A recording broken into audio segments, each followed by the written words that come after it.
Hola, soy la doctora Marisa Labosky y en esta ocasión voy a hablarles de anticoncepción en adolescencia. En primer término, les agradezco mucho al Hospital Italiano de La Plata por invitarme a este primer congreso virtual internacional e interdisciplinario de la salud de la mujer. Y bueno, lamentablemente no nos podemos ver presencialmente, pero tenemos esta posibilidad que estamos aprendiendo a usar y a compartir, que es el modo virtual.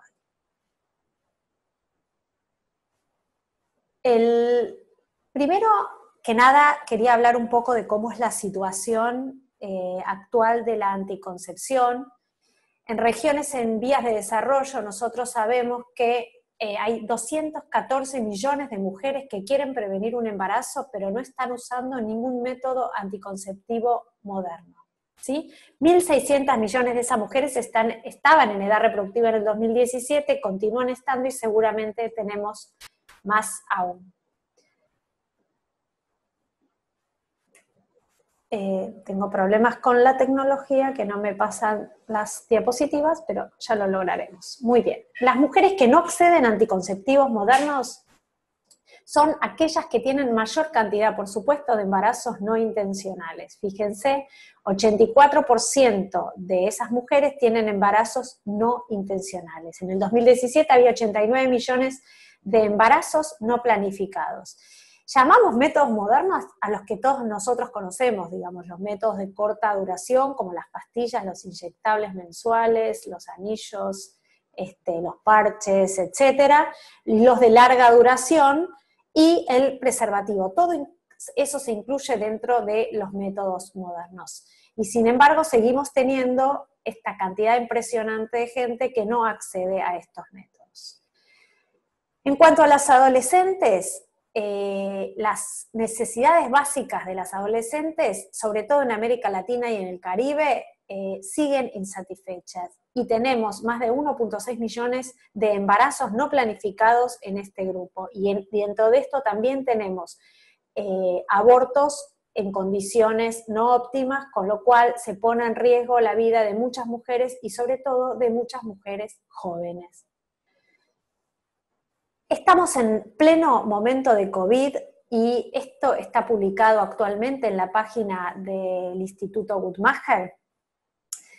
¿Y los que nos dicen? Que solamente con una disminución del 10% del uso y acceso a cortos y largos, a métodos anticonceptivos de corta y de larga duración reversibles, va a aumentar, escuchen estas cifras, 48.551.000 el número de mujeres que no tienen las necesidades básicas satisfechas en cuanto a anticoncepción. 15.400.000 mujeres más de las que ya vimos que existían con embarazos no intencionales. 1.7 millones de mujeres más con complicaciones obstétricas, 28.000 muertes maternas más. Y están las cifras ahí, las pueden ver, 3.325.000 abortos inseguros más a los que ya estamos acostumbrados a tener. América Latina y el Caribe es la segunda región, después del África subsahariana, que tiene mayor cantidad de embarazos no intencionales y embarazos en la adolescencia. Y esto perpetúa estas mismas condiciones. ¿Cuál es la situación que existe en Argentina? Estas son cifras publicadas del Plan ENIA, Plan de Prevención del Embarazo No Intencional en Adolescentes. Estas son las cifras del Plan ENIA en el 2017, de principio de 2018, cuando empieza a trabajarse en el plan. 91.600 adolescentes, 2.500 niñas menores de 15 años tuvieron un hijo en el 2017, lo cual representa el 13.4% de los nacimientos anuales. Y en los últimos 5 años este porcentaje se mantuvo constante. 7 de cada 10 embarazos en adolescentes de 15 a 19 años son no intencionales. Y 8 de cada 10 en niñas menores de 15 años. Con lo que implica un embarazo de una niña menor de 15 años que no solo tiene que ver con el no haber deseado estar embarazada, sino que en la mayoría de los casos es consecuencia a un abuso o una violación. Estas son la cantidad de nacimientos que existen según edades en Argentina, y quería mostrarles este gráfico de la doctora Silvia Oyserovich, basado en los datos del DEIS y del Ministerio, donde se logró bajar en los últimos años los embarazos en las chicas mayores de 15 años, pero las menores de 15 años todavía no se logra modificar la curva de estos embarazos. ¿Qué sabemos de la adolescencia? Que es una etapa fundamental en la vida de las personas, que antiguamente no existía, que no hace tanto tiempo que se habla de la infancia, de la adolescencia como una etapa en sí misma, que se encuentra entre la etapa de la infancia y la etapa de la adultez. Es un momento sumamente importante porque se produce la madurez biológica y se consolida la identidad, incluida la sexual. Y por supuesto, finalmente se logra la independencia familiar y la identidad, que en esa lucha por lograr su propia identidad es donde los adolescentes se exponen a muchos riesgos, riesgos que a veces pueden incluso terminar con su vida. Situaciones de riesgo como contagio de infecciones de transmisión sexual, como embarazos no intencionales, cómo llevar adelante un embarazo de alto riesgo. Ustedes saben que una embarazada menor de 15 años per se tiene mayor riesgo en ese embarazo que una mayor. Y por supuesto, la interrupción de embarazos fuera del sistema y fuera de las normas que hacen que estas interrupciones tuvieran menos de un 1% de riesgo, las pone frente a una situación que aumenta muchísimo el riesgo de estas interrupciones.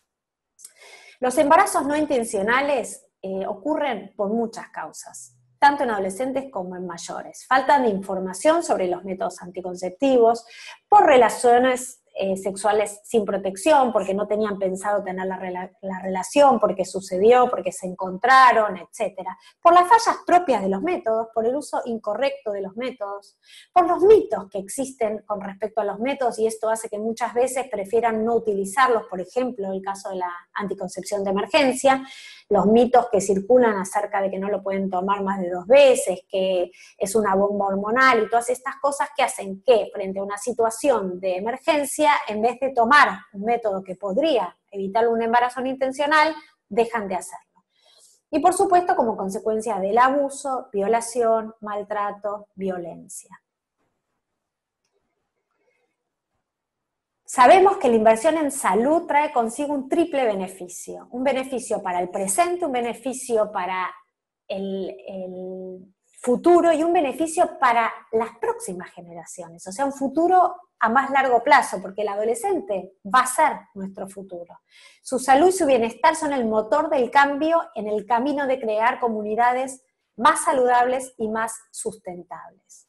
¿Qué nos dice la ley argentina? Bueno, para no marearlos con estos gráficos, pero queda disponibles para ustedes, nuestra ley dice que a partir de los 13 años, en el Código Civil del 2015, se autoriza a que los y las adolescentes tengan acceso a su atención. Esto quiere decir el bien mayor, que quiere decir que si concurren a atenderse es porque lo necesitan, y eso es más importante que la autorización de un adulto supuestamente responsable. Como ya sabemos, no siempre todos los adultos somos responsables. Con lo cual, todo adolescente mayor de 13 años puede acceder a cualquier método anticonceptivo que desee. De los 16 años en adelante, ninguna duda, ya se los considera como mayores de edad. Y entre los 13 y los 16, la ley nuestra dice que pueden decidir por sí mismos todo lo que no es invasivo. ¿Sí? Entonces, acá surge un problema. ¿Qué es invasividad? Y entonces, vamos a ver que invasividad es un tratamiento de gravedad que implique riesgo para la vida o riesgo grave para la salud. Y en cuanto a la evaluación de los riesgos, hay evidencia científica que contempla los diversos aspectos de la salud integral. Y todo lo que tiene que ver con la salud sexual y reproductiva, ya sea elegir colocarse un DIU, o incluso la interrupción legal de un embarazo, o sacarse sangre para un diagnóstico de VIH o de embarazo no se consideran invasivos y no comprometen el estado de salud del adolescente. Por lo tanto, todas las prácticas que tienen que ver con la salud sexual y reproductiva están permitidas por la decisión autónoma del adolescente. Y como vimos antes, que lo pasé por alto, pero lo quiero decir, en menores de 13 años, lo que queda en vigencia es, vamos a volver atrás, es el interés superior del niño, niña o adolescente y la autonomía progresiva. Por lo tanto, si un menor de 13 años viene a pedirnos un método anticonceptivo porque está manteniendo relaciones, también tiene derecho a acceder a ese método. Y estos son los derechos, y como dice Mafalda, hay que respetarlos. La sexualidad no hace mucho tiempo que se considera como parte de los derechos humanos y entra dentro del concepto de salud. ¿Y qué quiere decir? Que podamos tener relaciones satisfactorias cuando, cómo y con quién querramos, y si queremos o no queremos, y cuánto queremos tener hijos. Por lo tanto, la idea es disfrutarlo de forma placentera porque es un derecho, y es un derecho que tenemos para vivir sin riesgo. Nosotros los adultos y también los adolescentes. Ahora bien, para que esto se pueda vivir libremente, debemos tener decisiones libres e informadas, y para eso hay que tener conocimiento. Para eso tenemos que tener leyes y para eso tenemos que acceder a los métodos anticonceptivos. Por lo tanto, no es solo dar el método, no es solo que tengamos la ley, también tenemos que informar y permitir el acceso a las distintas opciones que tienen. Fundamental es la educación de edades tempranas. Nosotros sabemos que en jardín de infantes no le vamos a enseñar a un niño los métodos anticonceptivos, pero sí le tenemos que enseñar su cuidado personal, tenemos que enseñarle a que otras personas no lo toquen, que no ejerzan violencia, que cuente cuando tiene alguna situación extraña. Y por supuesto, con el correr del tiempo, informar acerca de las relaciones sexuales placenteras, satisfactorias y con cuidado, no solo del embarazo, sino de las infecciones de transmisión sexual. Los adolescentes tienen, como vimos recién, derecho a recibir atención y cuidado sin discriminación de ningún tipo. Y necesitamos de la consejería, que es lo fundamental para la elección del método anticonceptivo. Esta consejería debe ser en condiciones óptimas para el adolescente, como la confidencialidad y la privacidad, como una escucha activa, como generar empatía y ser integral. Nosotros sabemos que la salud es el completo bienestar físico, psíquico y social, y no solo la ausencia de enfermedad. Pero también sabemos que informar y educar va a llevarnos a tener una conducta madura y a una vida sexual responsable. Por eso es tan importante la educación y la información, además del acceso y las leyes. Pero también tenemos que tener en cuenta que dar esa información no asegura que ésta sea comprendida, asimilada y suficiente para tomar decisiones. Por lo tanto, cuando nosotros le informamos a un adolescente y también a un adulto acerca de los distintos métodos anticonceptivos de los que dispone para que esa persona pueda elegir lo que mejor sea para ella, tenemos que saber o asegurarnos de que entendieron bien todo lo que se les fue explicado. Ya lo saben perfectamente, tenemos millones de métodos anticonceptivos de distintas variantes, distintas vías de administración, hormonales, no hormonales, de barrera, no de barrera. Por lo tanto, tenemos millones de opciones y nosotros tenemos el deber y la obligación de informar a todas nuestras pacientes acerca de todas sus posibilidades. No somos nosotros los que elegimos el método, sino la paciente. ¿Hay uno ideal? No, no hay ninguno, para nadie, ni adolescente, ni adulta, ni nadie. Hay muchos, y cada una, en función de la información que tenga y de los conocimientos que adquiera, va a poder elegir lo mejor para ella. ¿En qué nos basamos? en los criterios de elegibilidad de la Organización Mundial de la Salud. ¿Y qué nos dice? Que para las pacientes adolescentes no hay ninguna contraindicación per se de método. Por lo tanto, la edad no contraindica ningún método anticonceptivo, ni el preservativo, ni los DIU que existen en el mercado. ¿Qué sabemos también? Que los más efectivos son aquellos que tienen una falla menor al 1%. Y estos son los definitivos, como la ligadura tubaria o la vasectomía, que en general no son los elegidos por los adolescentes, aunque podrían también plantearlo, pero sobre todo los métodos de larga duración, como son el DIU de cobre, el DIU con levonorgestrel y el implante subdérmico. Tenemos que saber informar todos los métodos, incluso los métodos naturales, aunque para el adolescente no son los mejores, porque requieren de parejas muy motivadas, tienen en general que ver con cuestiones más religiosas, cuando no se dispone de otro método, cuando se tiene relaciones muy esporádicas, pero nosotros no recomendamos en particular estos métodos para las adolescentes, aunque si la paciente lo elige, está todo su derecho, hay que saber explicárselos. Preservativo con todo. Preservativo siempre. Es el doble método. Nosotros trabajamos en que la paciente utilice doble método. Esa es nuestra intención. Si finalmente la paciente no quiere hacerlo, será su elección, pero siempre reforzar el doble método. ¿Qué tenemos? Tenemos los anticonceptivos que hoy en día se usa dividirlos en los de corta duración y en los de larga duración. Dentro de los de corta duración tenemos hormonales combinados o solo de gestágeno. Y tenemos vía inyectable, vía transvaginal como los anillos vaginales, vía transdérmico como los parches o vía oral. Entonces podemos acceder a cualquiera de estos tipos de métodos anticonceptivos si la paciente quiere un método que ella quiera controlar diariamente o mensualmente. Tienen ventajas altísimas como que es muy efectivo, es desvinculado del coito, disminuye el sangrado menstrual, disminuye el dolor y al adolescente le permite manejar sus fechas, pero tiene una gran desventaja que es la constancia.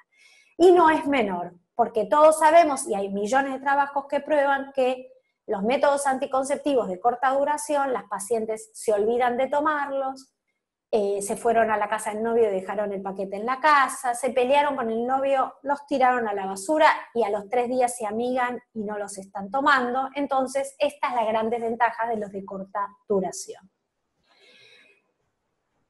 Tenemos que saber que hoy por hoy también tenemos para las pacientes que tienen contraindicados los métodos anticonceptivos combinados, como ser en la lactancia, en la hipertensión, en la migraña con aura, en las fumadoras de más de 35 años que no es nuestra paciente, con pacientes con antecedentes personales o familiares de primer grado de trombosis, métodos que solo tienen gestágeno. Sabemos hoy por hoy que se pueden usar en todas estas pacientes y que además no afectan la masa ósea de la paciente adolescente.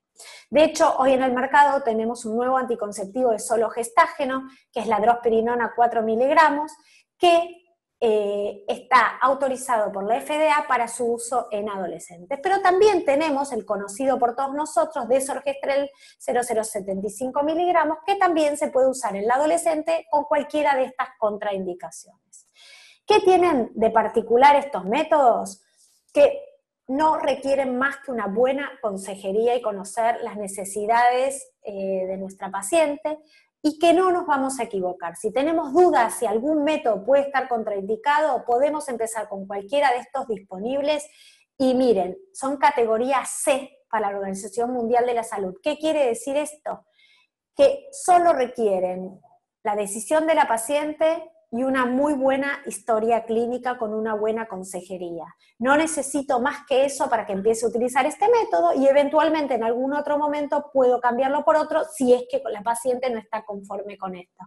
Inhiben igual la ovulación que cualquier método combinado, son absolutamente seguros y en el caso de la drospirenona 4 miligramos, además tiene la misma...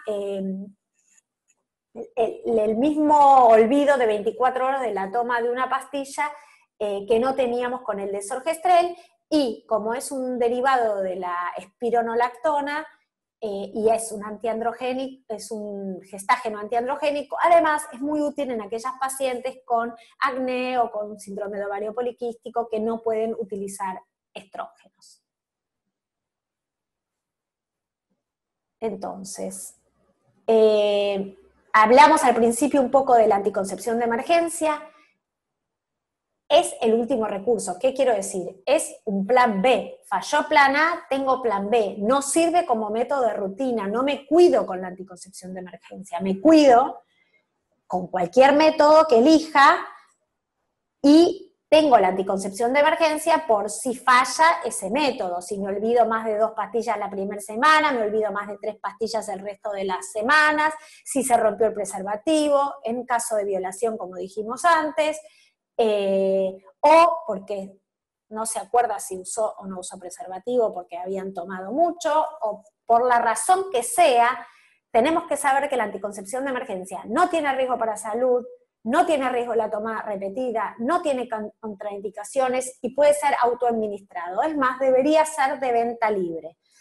Pero sí tenemos que saber que frente a una situación de que la paciente repite mucho la toma de anticoncepción de emergencia, tenemos que tomarlo como una alerta para saber que algo está pasando con su método de base y necesitamos mejorar la anticoncepción que esta paciente está usando. ¿Qué buscamos en un método anticonceptivo y sobre todo en un método para un adolescente? Lograr una alta protección anticonceptiva, evitar efectos adversos, disminuir los costos, facilitar el uso y la accesibilidad y aumentar la aceptación y el cumplimiento. Y todas esas opciones las cubren los métodos de larga duración, que tienen una altísima seguridad. ¿Qué define a un método de larga duración? La duración, o sea, que tenga más de 3 años de protección y que, por supuesto, una vez que lo discontinuamos, volvamos a tener la fertilidad normalmente. ¿Qué métodos anticonceptivos entran dentro de los métodos de larga duración? El DIU de cobre, los DIU de levonorgestrel y el implante subdérmico.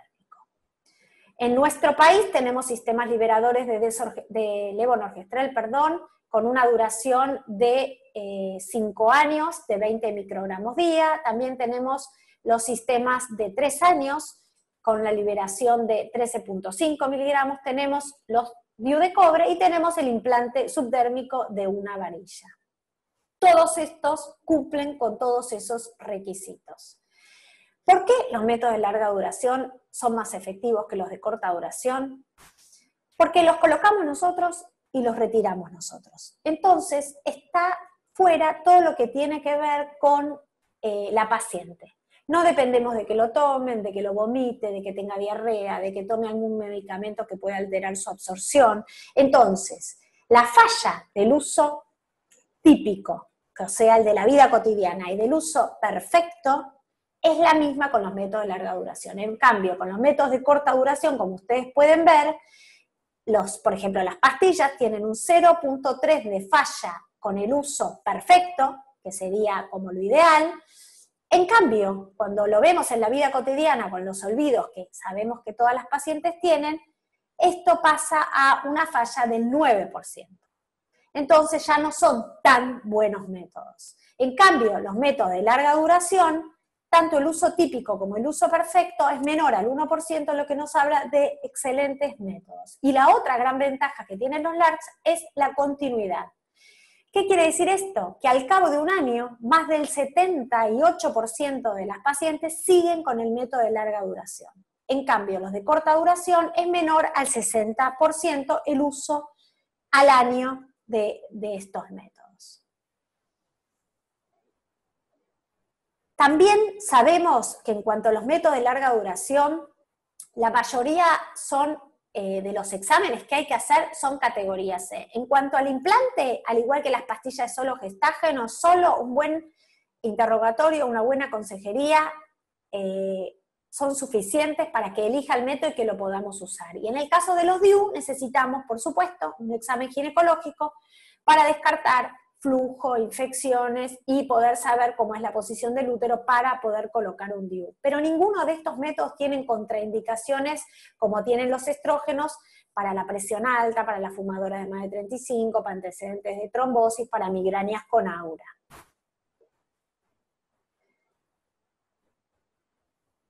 Decíamos que es fundamental la consejería. La consejería requiere de privacidad, confidencialidad, que sea discreta, que no discrimine, que sea respetuosa, que genere empatía y que se le explique a la paciente las distintas variantes que tienen con conocimiento científico, con conocimiento verdadero. Hubo un trabajo en Estados Unidos, que lo deben conocer todos, que se llama Choice, que de hecho se sigue trabajando con este proyecto.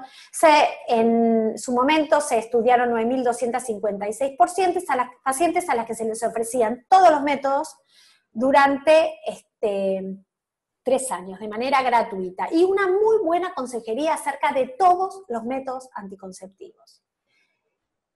¿Qué se vio?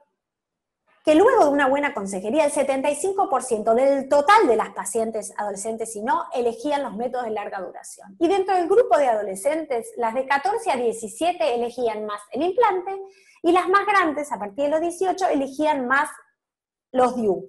Pero ambas elegían los métodos de larga duración.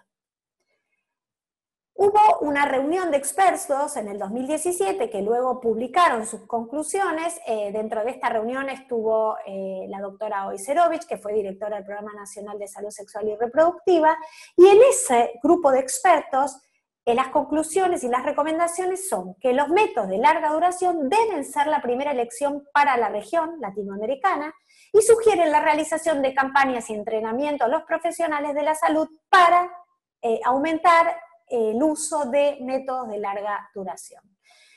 Eso en cuanto a población general de la TAM, pero también tenemos todas las recomendaciones, inclusive de la Sociedad Argentina de Ginecología Infanto-Juvenil y la Asociación Médica Argentina de Anticoncepción, junto con los comités de opinión internacionales, de la recomendación de los métodos de larga duración como primera elección para el adolescente. Así que esto refuerza que es el mejor método, pero también refuerza que nosotros debemos explicar y dar opciones, pero finalmente la que toma la decisión de qué va a elegir es nuestra paciente. En conclusiones, con respecto a los LARC, tenemos que saber que es una anticoncepción a largo plazo, reversible, altamente confiable y efectiva, que no es usuaria dependiente, que es privada, que no se ve públicamente, y que no interfiere con las relaciones y no requiere participación de la pareja, y que también es muy útil en el post-evento obstétrico, ya sea posparto, por cesárea, posaborto o posembarazo ectópico, que se puede usar en la lactancia, que no tiene en general efectos secundarios, salvo algún sangrado fuera de fecha, que no interfiere con otros medicamentos, que requiere un seguimiento mínimo, inclusive el DIU, que la mayoría de las trabas tienen que ver con la falta de actualización de los mismos profesionales y de las pacientes con respecto a la utilización de estos métodos anticonceptivos y a los mitos, como hablábamos al principio, y que disminuir las limitaciones que existe al acceso a los LARC también reduciría las tasas de embarazo no planificado. Les cuento que en el Programa Nacional en los últimos 2 años se vio una disminución de la tasa de embarazo, como les mostré al principio, en las adolescentes más grandes, e inclusive se está viendo al final del año pasado en las menores, y se cree que fue por la implementación sobre todo del implante, aunque todavía esos trabajos no están finalizados. La idea es poder tener sexo cuando uno o la paciente o el que sea lo quiera, y embarazarse si quiere, cuando quiere y cuando lo decida. Muchísimas gracias, les agradezco nuevamente por esta invitación y por permitirme compartir este primer congreso virtual con todos ustedes.